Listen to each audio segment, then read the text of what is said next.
খালা শাশুড়ির ছেলে মানে আমার দেওরের ঘর। খুবই সুন্দর। আসসালামু আলাইকুম, কেমন আছেন সবাই? অনেকদিন পরে একটি লং ভিডিও নিয়ে আসলাম। আশা করি ভিডিওটি আপনাদের ভালো লাগবে, দেখতেই থাকুন। ঘোরার জন্য চলে গেছিলাম মেজো খালা শাশুড়ির বাড়িতে। এই যে দেখেন গাছে কি সুন্দর গোলাপ ধরে রয়েছে, একই গাছে দুইটা কালার। এই যে আমরা ঘুরতে গিয়ে খাইতে বসে গেছি। এই যে আমার মেয়ে পেয়ারা খাচ্ছে, আমার ছেলে, আমার শ্বশুর শাশুড়ি, আমরা সবাই মিলে গেছিলাম। এই যে আমার ছেলে তো পেয়ারা অনেক বেশি পছন্দ করে খাচ্ছে পেয়ারা। এই যে আমি ভিডিও করতেছিলাম, এর জন্য আমার বলতেছে যে আম্মু আমার ছবি তুলে দাও, ভিডিও করে দাও। এর জন্য দুইজনে শর্ট নিয়ে নিলাম। এই যে আসেন আপনাদের ঘুরে দেখে আমার খালাদের ঘর।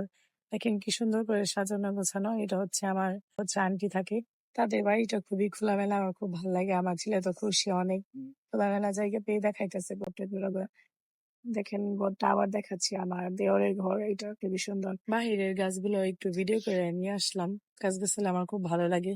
এই যে আমাদের জন্য আবার নুডলস রান্না করে নিয়ে আসছে। আমার মেয়ে তো পানি খাওয়া দেখে মাম করতেছে। আমাদের জন্য আবার দুধ চা বানায় নিয়ে আসছে। এই দুধ চার পিছনে একটা কাহিনী আছে হাস্যকর, কিন্তু আসলে ভিডিওর মধ্যে বলা যাবে না। বেড়াতে গিয়ে যখন কারেন্ট চলে যায় এই ব্যাপারটা খুবই খারাপ লাগে, আর আমার যেখানে যাই ওখানে কারেন্ট চলে যায়। ভিডিওটি আপনাদের কেমন লাগলো অবশ্যই কমেন্ট করে জানাবেন, আর যদি আরো লং ভিডিও দেখতে চান কমেন্ট করে বলে যাবেন। ধন্যবাদ সবাইকে।